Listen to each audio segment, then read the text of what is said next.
오늘 성가가 너무너무 아름답습니다. 우리 한 번 더 우리 감사의 박수, 격려의 박수 하겠습니다.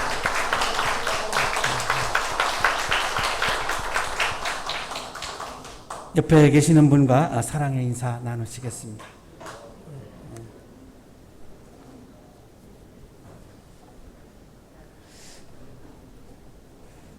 오늘 한 번만 더 할까요? 오늘 요즘 코로나가 또 다시 이렇게 또 이렇게 극성을 또 부려서 이렇게 많이 위축되는 분들이 많은 것 같은데요.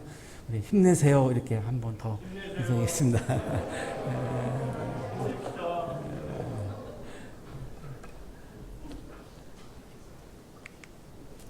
에리 프롬은 독일의 철학자이면서 사회 심리학자이기도 합니다. 하이델베르그에서 연구 활동을 하고 있었고 1933년에 이제 히틀러가 집권을 하면서 1934년에 미국으로 망명을 하죠. 그래서 예일 대학에 가서 이제 티칭을 하면서 생활을 했는데 1900년생입니다. 그래서 76세, 1976년도죠. 76세에 소유냐 존재냐라고 하는 이 유명한 책을 아주 황혼기에 이 작품을 발표를 했습니다. 굉장한 그 임팩트를 우리들에게 준 그런 작품인데요. 에리 프롬은 이 책을 통해서 우리 인간을 두 가지 유형으로 나누었습니다. 하나는 소유형의 인간이고 하나는 존재형의 인간입니다. 이 소유형의 인간은 삶의 목표와 목적이 소유에 있는 거죠. 어떤 물질, 지식, 사회적인 위치, 또 권력 이런 것들을 내가 소유하게 되면 성공한 인생으로 자기 인생을 평가하는 겁니다. 소유가 목적이니까요. 삶의 목적이 소유에 있으니까요. 존재형의 인간은 물론 소유가 중요합니다. 우리가 살아가는데 소유는 반드시 필요하죠. 이것이 필요 없다는 말이 아니고 중요하지 않다는 말이 아니고 소유가 목적이 될 수가 없다는 겁니다. 그건 하나의 또 도구와 수단이기 때문에 내가 지니고 있는 소유가 나의 인격을 규정을 하는 순간 나는 비인간화가 되어버리기 때문에 소유 자체가 목적이 될 수가 없고 그럼 뭐가 중요하냐? 존재가 중요하다는 겁니다. 내 앞에 있는 존재 자체가 너무너무 소중한 거죠. 그래서 그 존재를 보면서 내가 아름다움을 느낍니다. 내 앞에 있는 존재 자체를 나는 귀하게 여기고 소중하게 여기고 그 존재가 나에게 기쁨이 되는 거죠. 이것이 존재형의 인간이라고 말할 수 있는데 조금 어렵죠. 혼란스럽죠. 그래서 에리 프롬이 이 소유형의 인간과 존재형의 인간을 명확하게 구분해 주기 위해서 두 개의 시를 인용을 이 에리 프롬이 합니다. 하나는 영국의 시인 테니슨의 시이죠. 갈라진 벽의 핀꽃입니다. 갈라진 벽 틈새의 핀꽃이여 나는 너를 그 틈새에서 뽑아내어 지금 뿌리채로 손안에 들고 있다. 작은 꽃이여 그러나 만약 내가 뿌리채 너의 모든 것을 알 수 있다면 신과 인간이 무엇이든도 알 수 있으련만. 꽃이 너무나 아름답죠. 그래서 그 꽃을 소유형의 인간은 소유하고 싶어 합니다. 소유하려고 하니까 뽑은 겁니다. 그래야 내가 가질 수 있으니까요. 이거를 본인은 꽃에 대한 사랑이라고 이야기하지만 에리 프롬은 그거는 사랑이 아니라고 얘기하죠. 물론 히틀러를 약간 염두에 둔 것인 것 같기도 한데요. 소유는 사랑이 아니라고 얘기하는 겁니다. 그렇게 되면 그 생명을 해치게 되죠. 꽃과 나와의 평화가 깨지게 되죠. 소유형의 인간은 내 소유를 확대시키기 위해서 생명을 해치기도 하고 평화를 깨트리기도 한다라고 에리 프롬은 설명을 합니다. 또 하나의 인용한 시는 일본의 시인 마스 바쇼의 하이쿠인데 하이쿠는 시 제목이 아니고 그 일본 특유의 아주 짧은 시를 하이쿠라고 그렇게 부르는데 그 중에 하나입니다. 눈여겨 살펴보니 울타리 곁에 냉이꽃이 피어 있는 것이 보이느냐? 눈여겨 살펴보니 울타리 곁에 냉이꽃이 피어 있는 것이 보이느냐? 존재형의 인간은 이 냉이꽃이 너무나 아름답고 예쁜데 뽑아들지 않습니다. 그냥 바라보면서 내가 아름다움을 느끼는 거죠. 이 냉이꽃 존재가 나에게 너무나 소중하기 때문에 뽑아든다라고 하는 것 상상도 할 수가 없는 거죠. 그냥 바라보면서 기쁘고 바라보면서 아름답고 바라보면서 좋은 거죠. 그래서 꽃과 나와의 일체를 경험하면서 그 일체를 기뻐하는 거죠. 너와 내가 하나가 되고 있다라고 하는 것을 기뻐하는 거죠. 이것이 존재형의 인간입니다. 우리 청년들이 많이 힘들어하는 거죠. 내가 어떤 능력을 가지고 있어야, 내가 뭔가를 소유하고 있어야 사회가 여러분을 선택을 해줍니다. 그런데 내가 능력이 부족할 때에는 힘들어지는 거죠. 자, 그러나 존재형의 차원에서는 여러분이 가지고 있는 능력이나 여러분이 가지고 있는 외모나 여러분이 가지고 있는 실력이나 이게 하나도 중요하지 않습니다. 그냥 여러분 존재 자체를 기뻐하는 겁니다. 이게 존재형의 인간입니다. 에릭 프롬은 소유형의 인간은 쾌락을 경험하고 존재형의 인간은 기쁨을 경험한다라고 설명합니다. 기쁨과 쾌락은 근본적으로 다른 것이다. 쾌락이란 무엇인가? 욕망의 충족이라고 정의하는 것이 가장 적절할 듯하다.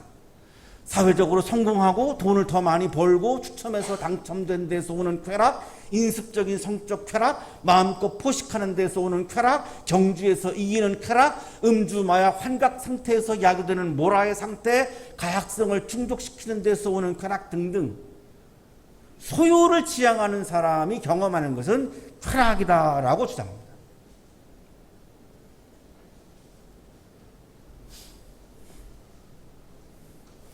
우리 청년들이 어디에 취업이 되었다, 선택을 받았다. 그게 과연 기쁨일까 쾌락일까? 에릭 프롬은 쾌락으로 보는 겁니다.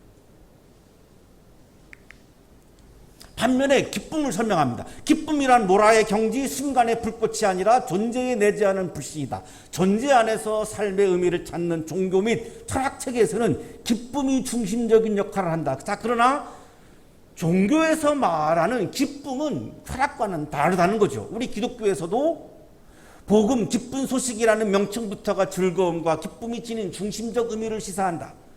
우리가 주님의 말씀을 복음, 굿뉴스, 기쁜 소식이라고 부르는데 그거를 어떤 사람도 쾌락의 소식이라고 부르는 사람은 없죠. 기독교 신앙이 추구하는 것은 기쁨이지 쾌락이 아니라는 겁니다.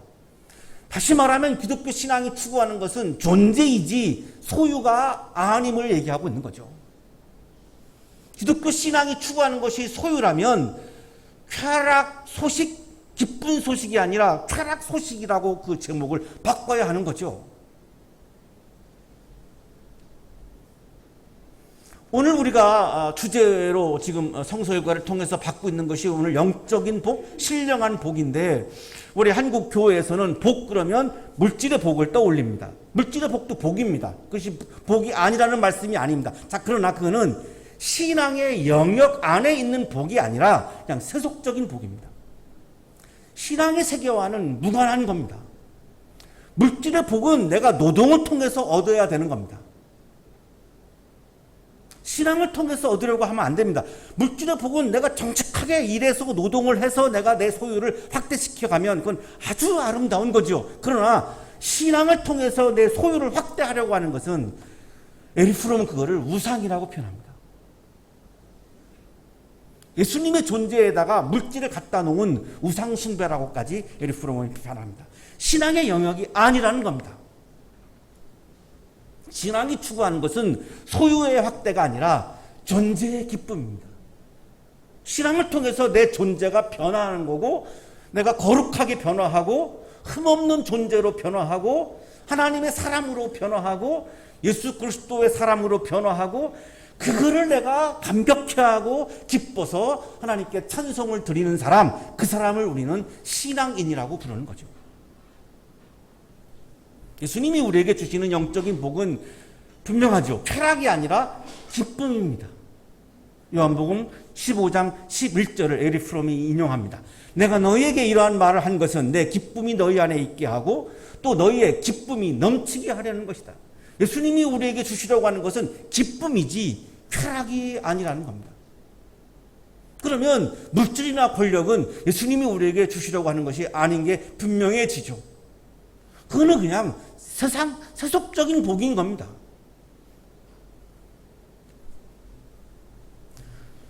예수님이 우리에게 주시는 영적인 복을 경험하는 사람은 소유를 지향하는 사람이 아니라 존재를 지향하는 사람이 경험할 수 있는 복입니다.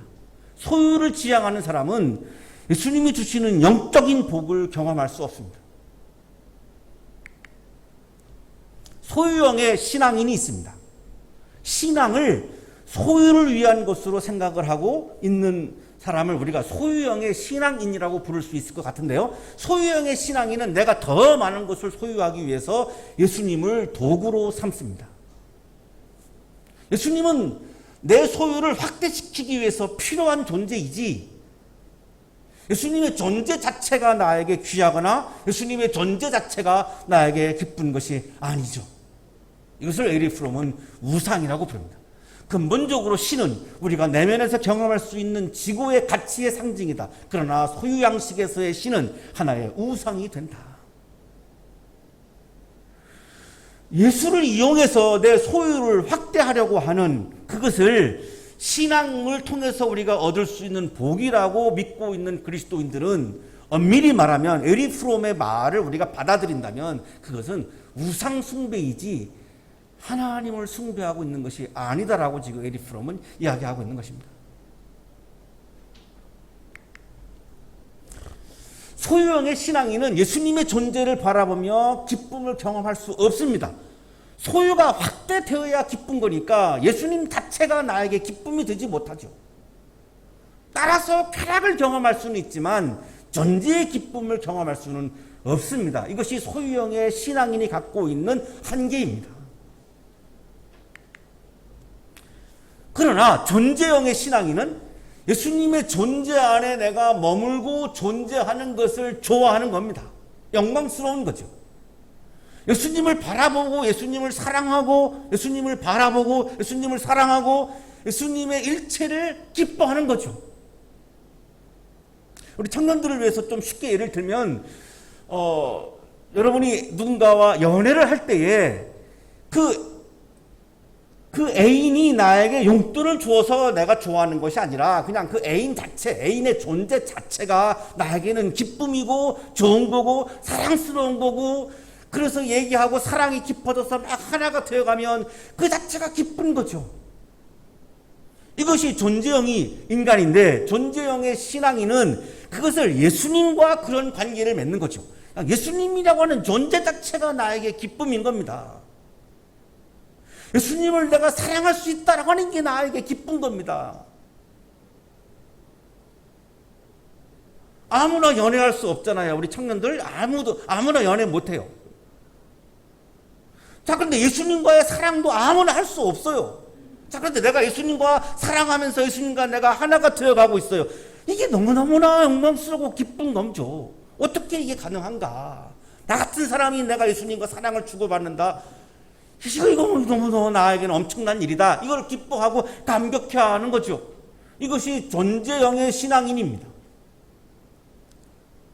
문제는 예수님을 바라보면서 예수님을 사랑하고 예수님과의 일체를 기뻐하는 것이, 그것이 나에게 예수님이 주시는 복인데, 영적인 복인데, 문제는 예수님이 눈으로 보이지 않죠.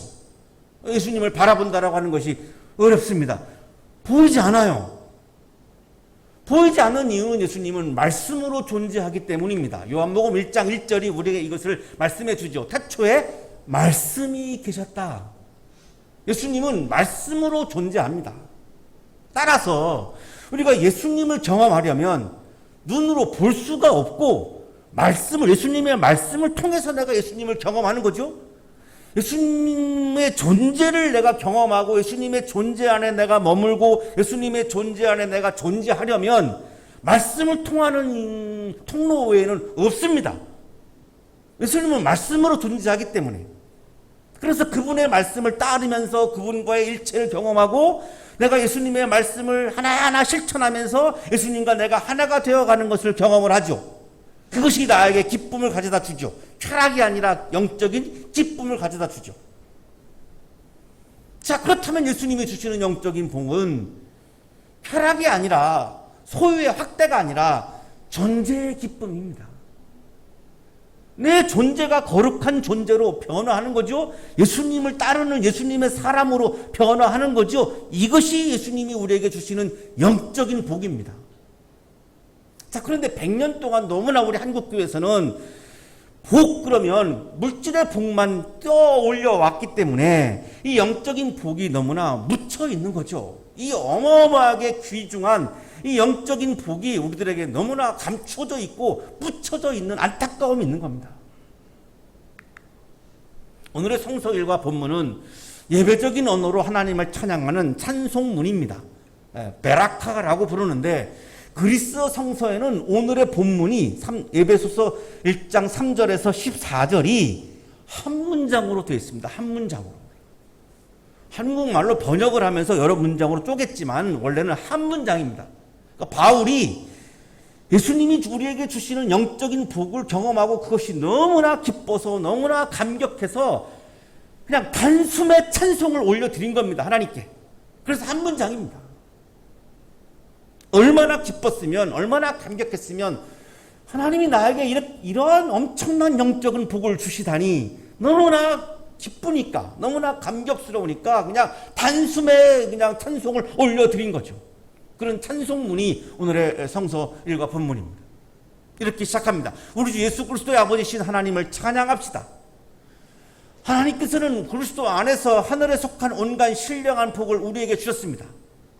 우리 모두 하나님을 찬양합시다. 그 이유는 신령한 복을 우리에게 주셨기 때문입니다. 이렇게 시작하죠. 바울은 자신의 능력이나 소유에 관계없이 자신의 존재 자체를 귀하게 여겨주시고 신령한 복을 주시는 하나님의 사랑에 감격해서 찬송을 드리고 있습니다. 자, 여기에는 내가 가지고 있는 능력, 소유의 양, 이런 거랑 관계가 없습니다. 하나님이 나를 그냥 나의 존재 자체를 귀하게 여겨주셔서 나에게 신령한 복을 주신 것이지, 내 능력을 보고 내 소유를 보고 내 공로를 보고 신령한 복을 주신 것이 아니라는 겁니다. 그래서 바울이 지금 감격해하고 있는 거죠. 신학 투석가인 길성남 교수님은 바울이 하나님을 찬송하는 이유를 존재 때문이라고 설명합니다. 하나님을 찬양하는 이유는 무엇인가? 하나님께서 하늘에 속한 모든 신령한 복을 우리에게 주시고 우리를 영화로운 존재가 되게 해주셨기 때문이다. 분명 아주 이분이 너무나 정확하게 표현하고 있습니다. 왜 내가 하나님을 찬송해야 하는가? 나를 영화로운 거룩한 존재가 되게 해주셨기 때문에, 이것이 신령한 복이기 때문에. 그렇다면 신령한 복은, 성서가 말씀하시는 신령한 복은 존재의 변화이지 소유의 확대가 아님이 분명해지는 겁니다. 우리가 하나님을 찬송해야 하는 이유는 하나님께서 우리의 소유를 확대시켜 주셔서가 아닙니다. 나의 존재를 영화로운 존재로 변화시키기 위해서 하나님께서 나에게 신령한 복을 날마다 주시기 때문에 나는 하나님을 찬송해야 한다는 겁니다. 신령한 복은 그리스 성서에 율로기아 푸뉴마티케라고 되어 있고, 이것을 번역한 말이 지금 신령한 복입니다. 영어 성서는 spiritual blessing이라고 이렇게 번역을 하고 있습니다. 조금 와닿으시죠? spiritual blessing. 물질이 아니죠. spiritual blessing이 어떻게 물질일 수 있겠습니까? 율로기아는 복을 의미하고 형용사는 푸뉴마티케는 성령께 속한 것을 의미합니다. 그러면 신령한 복은 하늘의 영역에 속한 거죠. 성령께 속한 겁니다. 성령께서 우리에게 물질을 주시는 분은 아니죠. 길성남 교수의 설명입니다. 신령한 복이라는 물질적인 것이 아니라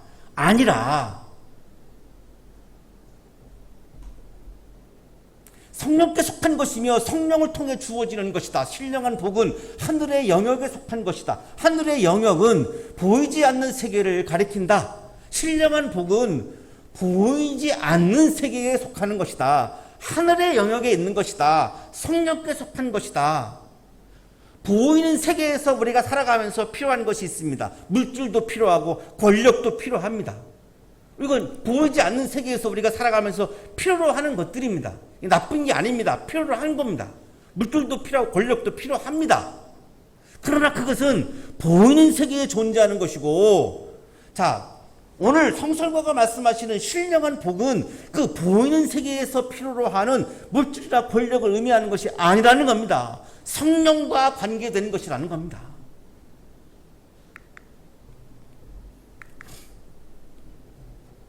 자, 4절부터 이제 에베소서 1장이 신령한 복을 4가지로 아주 구체적으로 딱딱딱딱 이렇게 설명을 우리들한테 해줍니다. 신령한 복은 무엇이냐? 이것이다. 4가지를 딱 설명을 해줍니다. 첫째, 신령한 복이 4절에 나옵니다. 하나님은 세상 창조 전에 그리스도 안에서 우리를 택하시고 사랑해 주셔서 하나님 앞에서 거룩하고 흠이 없는 사람이 되게 하셨습니다. 신령한 복 첫째는 하나님의 선택하심입니다. 하나님이 나를 선택하시는 겁니다. 왜? 사랑의 대상으로 택하시고 사랑해 주셔서 나를 하나님이 사랑의 대상으로 선택해 주신 거예요. 이게 복이죠.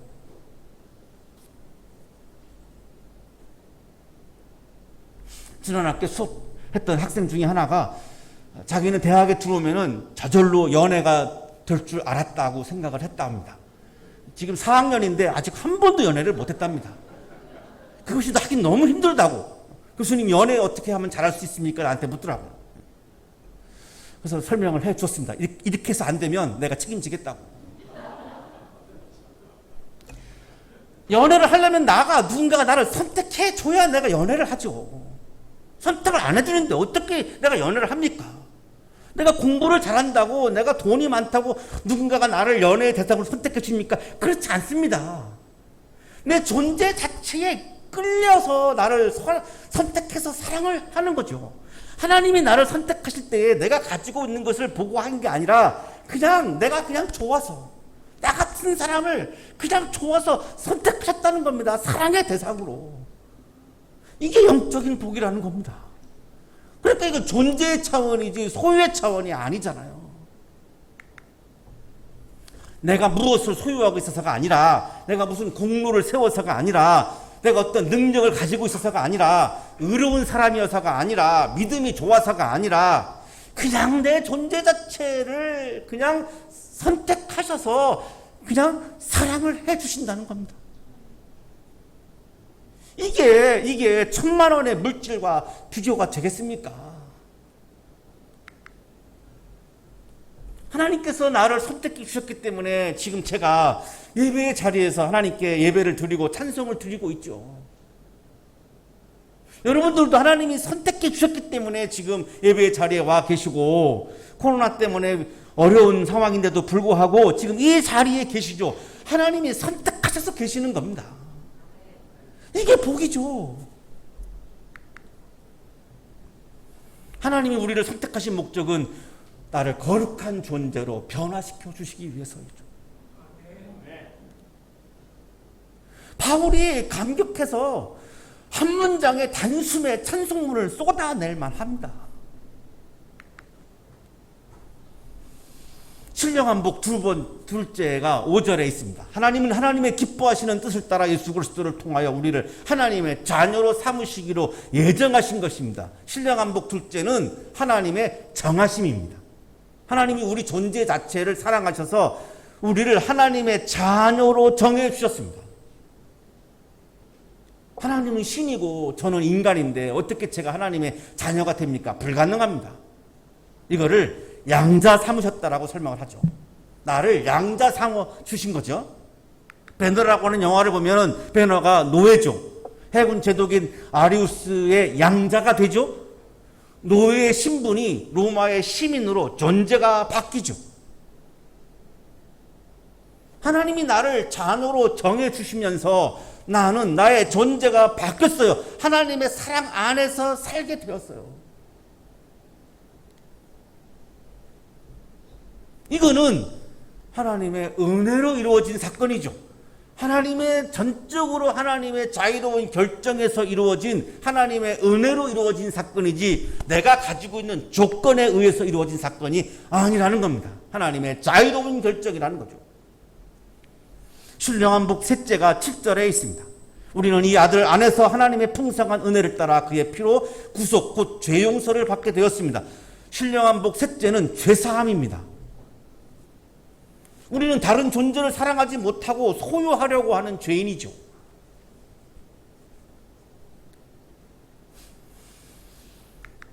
예수님의 존재 자체를 사랑하지 못하고 나의 소유를 확장하는 일에 예수님을 도구로 삼는 죄인이죠. 그러나 하나님께서 나의 존재 자체를 사랑하셔서 예수님의 피를 값으로 치르시고 나를 죄에서 구속해 주셨습니다. 구속은 몸값을 지불하고 전쟁, 포로나 노예를 해방하는 것을 의미합니다. 나는 죄인일 수밖에 없는데, 그런데 하나님께서 예수님의 죽음을 값으로 지불하시고 나를 죄인으로부터 구원받은 존재로 나의 존재를 바꾸어 주셨습니다. 죄인으로부터 구원받은 존재로. 이거 엄청난 변화이죠. 죄인으로 살아가는 것과 구원받은 존재로 살아가는 것은 어마어마한 차이입니다. 이 존재를 바꾸어 주셨어요. 죄사함을 통해서. 이것이 죄사함이 신령한 복 세 번째입니다. 이게 어떻게 감사하지 않고 기쁘지 않고 감격하지 않을 수 있겠습니까, 바울이? 네 번째 신령한 복이 9절에 있습니다. 그리스도 안에서 미리 세우신 하나님의 기뻐하시는 뜻을 따라 하나님의 신비한 뜻을 우리에게 알려주셨습니다. 신령한 복 넷째는 하나님의 신비한 뜻을 알려주심입니다. 굉장히 가까운 사람에게 비밀스러운 것들을 알려주죠. 하나님이 나에게 비밀스러운 것을 알려주셨다라고 하는 말은 나를 굉장히 귀하게 여기시는 거죠. 같은 편이라고 생각하시는 거죠. 그 계획이 뭘까요? 하나님의 신비로운 뜻이 뭘까요? 비밀이 뭘까요? 10절에 나옵니다. 하나님의 계획은 때가 차면 하늘과 땅에 있는 모든 것을 그리스도 안에서 그분을 머리로 하여 통일시키는 것입니다. 예수 그리스도를 머리로 전 우주가 하나가 되어가는 것, 통일시키는 것, 이걸 다른 말로 하면 하나님의 나라입니다. 하나님 나라를 이 땅에 세우는 것, 하나님의 나라가 이 땅에 도래한다는 것, 이 비밀을, 하나님 나라의 비밀을 나에게 알려주셨다는 겁니다. 이것이 신령한 복입니다. 일반인들은 하나님의 나라가 도래한다라고 하는 것을 모릅니다. 당시 에베소에 살고 있던 사람들이, 이방인 성도들, 신자들이 그냥 계속해서 우리는 로마의 식민지로, 로마의 노예로 살 거야 라고 생각을 했겠죠.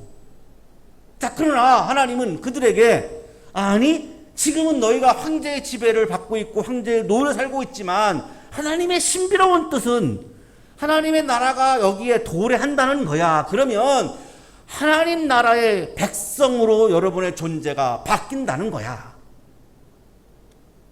노예로부터 하나님 나라의 백성으로 바뀐다라고 하는 이 신비로운 비밀을 하나님이 알려주신 겁니다. 이것이 신령한 복입니다. 엄청난 복이죠. 노예로부터 하나님 나라의 백성으로 존재가 바뀌는데 이 엄청난 신령한 복이죠.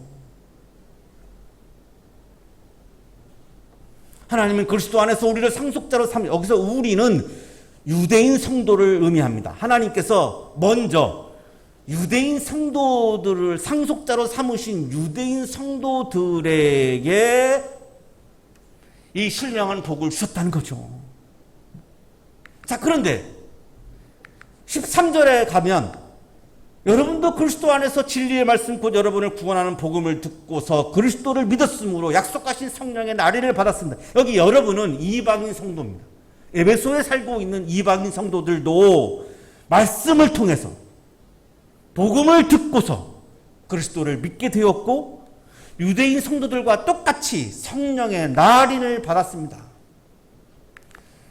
고대 사회에서 나리는 소유를 표명하는 행위이죠.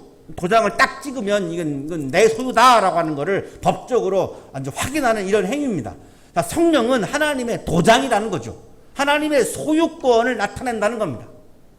유대인만이 하나님의 소유가 아니라 이제는 이방인도 하나님의 소유가 되었다는 겁니다. 이거를 성령께서 딱 날인을 했다는 거죠. 그러면 이 성령은 하나님의 소유인 우리가 이방인 성도, 유대인 성도 모두 하나님의 소유가 되었는데 이들이 유대인과 이방인 모두가 완전히 구원받을 때까지, 구원이 완성될 때까지, 하나님의 나라가 성취가 되었는데 아직 완성이 안 됐죠?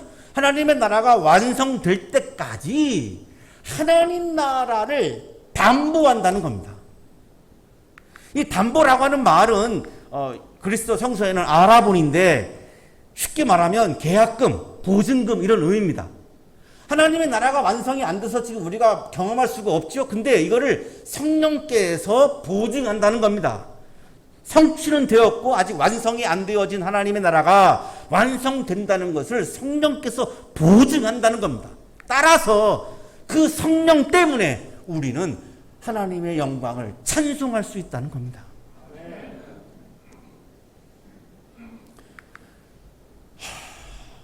오늘 에베소서 1장이 우리에게 말씀하고 있는 이 신령한 복은 우리가 그동안 한국의 그리스도인들이 물질의 복을 신앙의 복으로 여기면서 이렇게 인식해왔던가 하고는 차원이 참 많이 다르고 참 비교도 되지 않습니다.